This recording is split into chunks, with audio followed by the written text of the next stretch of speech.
Hi, welcome, welcome, welcome. I want to talk to you about getting ready for school. We always are asked, what's the best way to prepare my child to come to school for the first time or to come back to school? And so I thought I'd pop on and give you 10 ways. And I even wrote some notes, so I'm not just talking off the cuff. But the first thing for this year that you can work on with your child, if they're not doing this regularly, is putting on their own mask. And with any Montessori thing, if all the steps involved are too much, start with just one piece. Often when kids will bring me their mask and say, can you help? I might say, show me what you can do on your own first. And then you'll be surprised where they take you, rather than just jumping in. If they're still having trouble or they just need a second, I'll say, put it on over one ear first. So we'll have them put it on the single ear, and I'll say, you hold it on your nose, and they may automatically start going for this other ear. If not, you can help guide them there, and within no time, they'll be doing a great job of putting on their own mask. This will really help us when we have a full classroom, when there's so many more exciting things to do. So that's the point of building this kind of independence and readiness in your child and encouraging it as it grows, is that then they can get to the more fun things. Let's talk more about independence. A really helpful place where you can get in there and give them some practice with their skills is in the bathroom. Maybe they've been very independent in the bathroom already.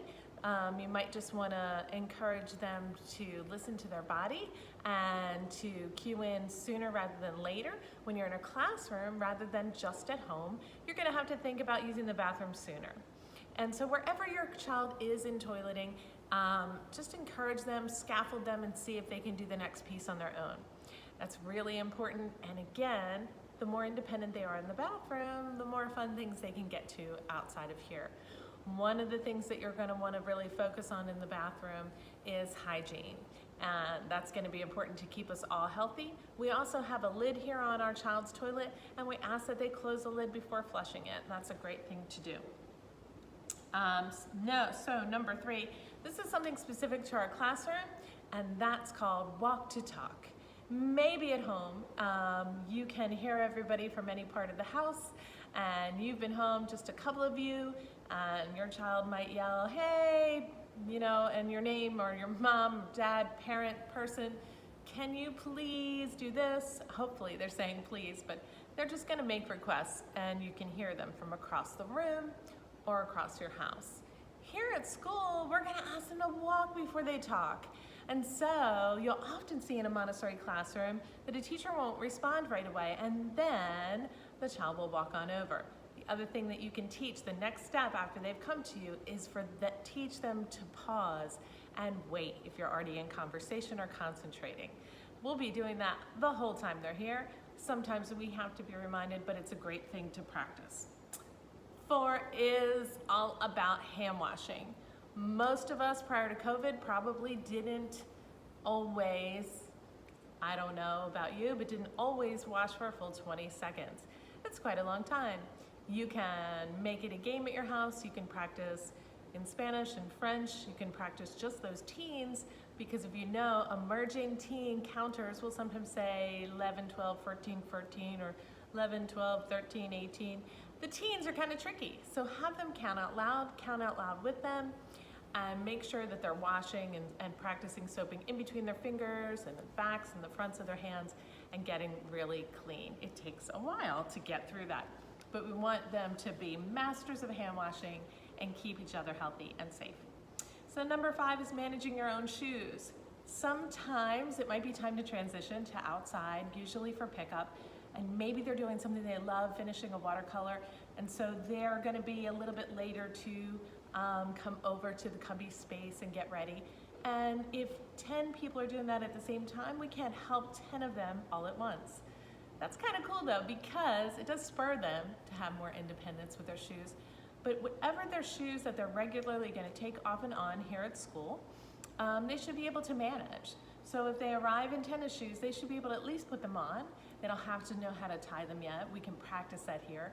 But you don't want to send them with a shoe that they can't get back on once they've taken it off.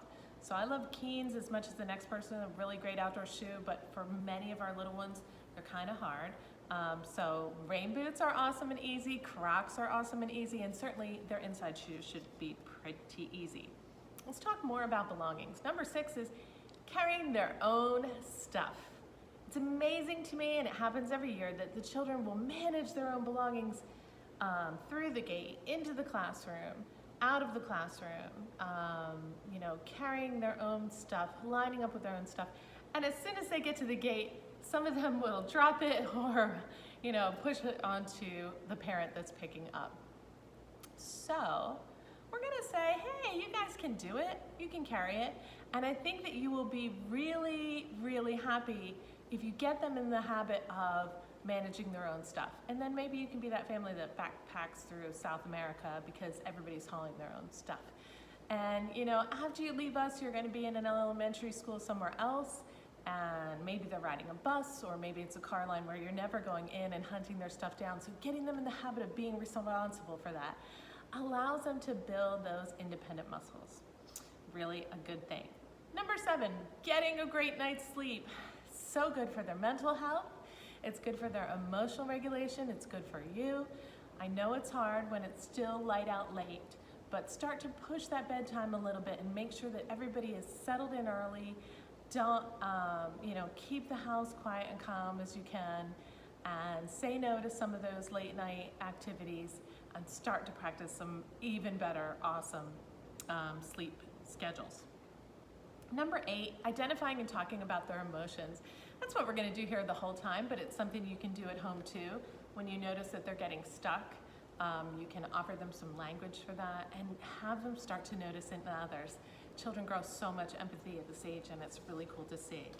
Number 9 is body autonomy. You want them to know that their body is their own and that people can't touch them without permission, and they shouldn't touch others without permission. So as loving as our guys are, when they want to offer somebody a hug, we would always encourage them to ask first. Now, that doesn't have to be that way with you at home, but it's something that we want to start to encourage with our kiddos so that they know that they get to determine, who's in charge of their body, and that's them. And that's a really cool thing, to understand that their space is their own and to be respectful of each other and kind to each other.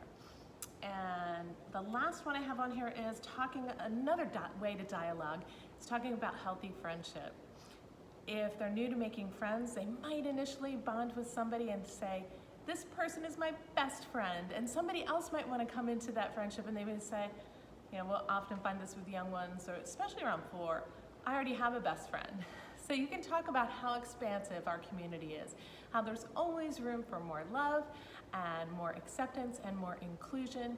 And what does healthy friendship look like? We want our friends to do well. We want them to be able to be unique and make their own choices. It doesn't mean that you both have to do the same thing at the same time, or eat the same snack, or speak the same language, or live in the same type of house.